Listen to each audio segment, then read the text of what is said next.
కంచి కామకోటి పీఠం వారి శ్రీ చంద్రశేఖరేంద్ర సరస్వతి విశ్వ మహావిద్యాలయం ఇంటర్ మార్క్స్ ఆధారంగా స్కాలర్షిప్తో కూడిన అడ్మిషన్లు.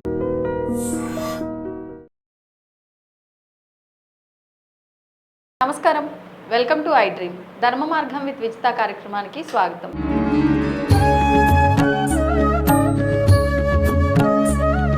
నమస్కారం అండి. శ్రీమాత్రేనమండి. అధిక మాసం మనకు ప్రారంభం అవబోతుంది. ఇంకా మనకు అమావాస్య వచ్చేసింది అంటే మరుసటి రోజు నుంచే అధిక మాసం. ఈసారి అధిక మాసం అధిక జ్యేష్ఠ మాసంగా వచ్చింది. మరి విశేషంగా ఈ మాసంలో చేయకూడని పనులు ఏంటి అంటే కొన్ని మాసాల్లో కొన్ని విశేషాలకు పనికిరాదు, ఇవి చేస్తే దోషాలు అని చెప్పి అంటూ ఉంటారు పెద్దవాళ్ళు.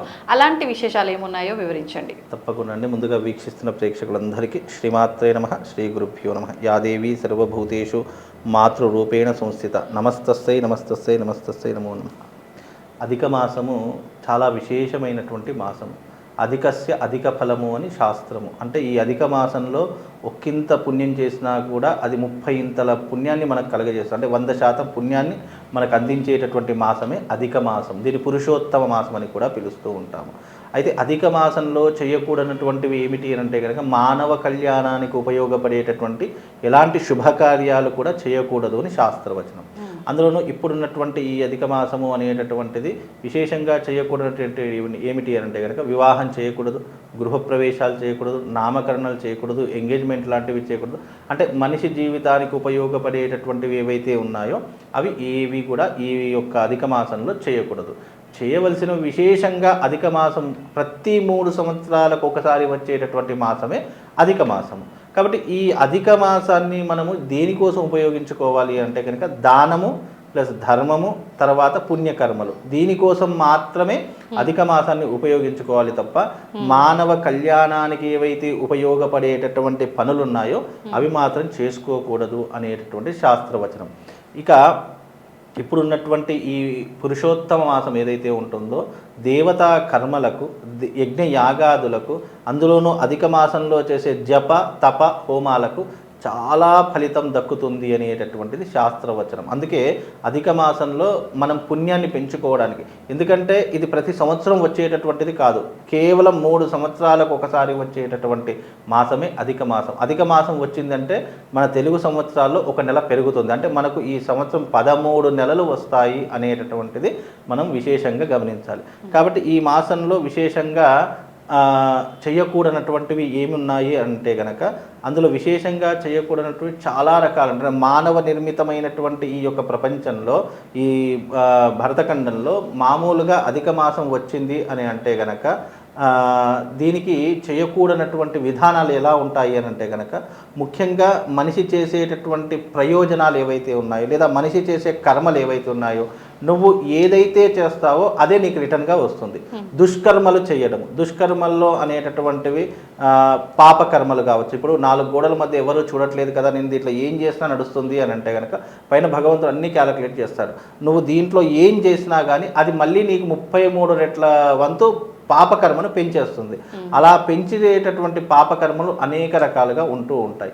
అలాంటి పాపకర్మ అంటే జీవహింస చేయడము, లేదు అని అంటే గనక మనము ఇతరితర క్షుద్ర ప్రయోగాలు చేయడము, లేదు అని అంటే గనక మనము మామూలుగా ఎవరినైనా హింసించడము, దూషించడము, లేదు అని అంటే గనక ఎదుటివారిని మనము విమర్శించడము, ఇలాంటివి చేయడం వల్ల అనేక రకాలైనటువంటి కర్మ ఫలితాన్ని మనం అనుభవించేటటువంటి యోగమే ఈ అధిక మాసం. కాబట్టి ఇలాంటి యోగాలు అనుభవించకూడదు అంటే ఇలాంటివన్నిటికీ కూడా దూరం పెట్టాలి.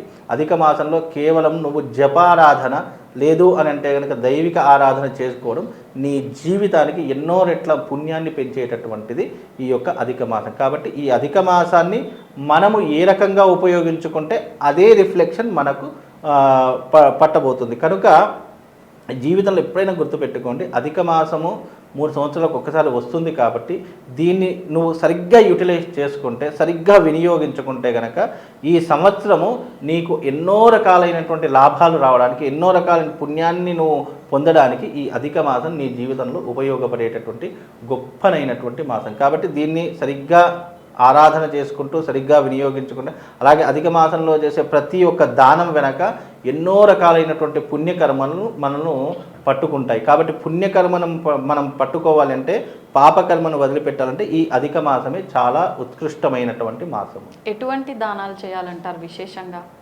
మామూలుగా అధిక మాసంలో ఛత్రదానము, చామరదానము, అలాగే పాత్రదానము, లేదు అనంటే గనక వస్త్రదానము, అన్నదానము చాలా విశేషము.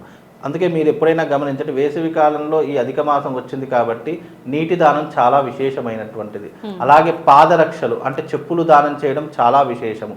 అలాగే గొడుగు దానం చేయడం చాలా విశేషం. ఈ వేసవి తాపాన్ని తగ్గించేటటువంటి వస్తువులు కాబట్టి ఈ యొక్క తాపాన్ని తగ్గించేటటువంటి ఈ వస్తువులను ఎవరికైతే దానం ఇస్తామో ఆ యొక్క పుణ్యము వాళ్ళ పితృదేవతలతో పాటు ఇచ్చేటటువంటి వాడికి కూడా ఉంటుంది, తీసుకున్నటువంటి వాడికి కూడా పుణ్యం ఉంటుంది. మామూలుగా దానం చేసే కర్మను పోగొట్టుకుంటాము, కానీ అధిక మాసంలో చేసేటటువంటి దానము కర్మను పోగొట్టుకోవడంతో పాటు ఎవరైతే తీసుకుంటాడో ఇచ్చేవాడికి తీసుకునేవాడికి ఒకే రకమైనటువంటి పుణ్య ఫలితాలు కలిగేటటువంటి అద్భుతమైనటువంటి మాసం అధిక మాసం. కాబట్టి దీన్ని సరిగ్గా ఉపయోగించుకుంటే దాన ధర్మాలు చేస్తే, మామూలుగా దానం చేసామనుకోండి మిగతా మాసాల్లో కేవలం మనకు మాత్రమే పుణ్యం కలుగుతుంది, కానీ ఈ మాసంలో తీసుకున్న వారికి పుణ్యము, ఇచ్చిన వాడికి కూడా పుణ్యం కలుగుతుంది. కాబట్టి దీన్ని సరిగ్గా వినియోగించుకుంటే అన్ని శుభాలే జరుగుతాయండి. ఇప్పుడు దేవతారాధన అన్నారు, అంటే విశేషంగా చేసే హోమాలు జపాలైనా నిత్యము ఆచరించే విధానాల్లో కూడా మార్పు ఏమైనా ఉండాలంటే? తప్పకుండా నిత్యము ఆరాధించేటటువంటి దాంట్లో కూడా మార్పు ఉంటుంది. ఎందుకంటే ఈ అధిక మాసంలో బ్రహ్మ ముహూర్తానికి చాలా వైశిష్టం ఉంది. ఈ బ్రహ్మ ముహూర్తంలో లేచేటటువంటి విధానం, బ్రహ్మ ముహూర్తంలో చేసేటటువంటి పూజా విధానాలకు చాలా వైశిష్టం ఉంది. కాబట్టి ప్రతి ఒక్కరూ ఈ యొక్క అధిక మాసంలో బ్రహ్మ ముహూర్తంలో లేచి నిత్య దీపారాధన, నిత్య దేవతా ఆరాధన ఎవరైతే ఆచరిస్తారో ఈ నెల రోజుల పాటు వాళ్లకు విశేషమైనటువంటి మోక్షం కలుగుతుంది. ఈ సంవత్సరం అంతా కూడా వాడు ఏది అనుకుంటే అది తప్పకుండా జరిగేటటువంటి అవకాశాలు ఈ అధిక మాసానికి ఉన్నాయి. అలాగే ముఖ్యంగా అధిక మాసంలో గోసేవ చేసుకోవడం, గో పూజ చేసుకోవడం చాలా విశేషము. అందులో పురుషోత్తమ మాసం కాబట్టి స్వామివారిని అంటే నారాయణుని ఆరాధించడము, లేదా మనకు ఈ యొక్క వైష్ణవ క్షేత్రాలను దర్శించడము చాలా విశేషమైనటువంటి మార్గం. కనుక ఈ అధిక మాసంలో పుణ్యక్షేత్రాలు దర్శించాలి, గంగా స్నానాలు, సముద్ర స్నానాలు ఆచరించాలి, విశేషంగా దాన ధర్మాలు చేయాలి. ఈ అధిక మాసంలో ఒక్కరోజైనా సరే అగ్ని ప్రస్థానం అంటే మనము యజ్ఞయాగాదులు చేసుకోవడం చాలా విశేషమైనటువంటి పుణ్యకర్మల్లో ఒక భాగం అని చెప్పుకోవచ్చండి. ధన్యవాదాలు గురుగారు. And for more videos, please subscribe to iDream channel. Subscribe to iDream Media. Please subscribe to iDream. Please subscribe to iDream. Please subscribe iDream. And please subscribe to iDream. For more videos, subscribe to iDream. please like, share and subscribe to the channel. Congratulations, iDream. Subscribe to iDream.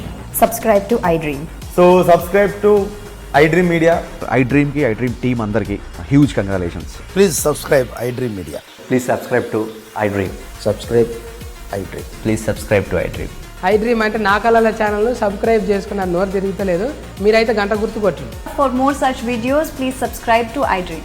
Subscribe to iDream. Please subscribe to iDream. Please subscribe iDream Media. Please do subscribe to iDream. Please subscribe to iDream Media. For best entertainment and information, please subscribe iDream. And don't forget to subscribe to iDream.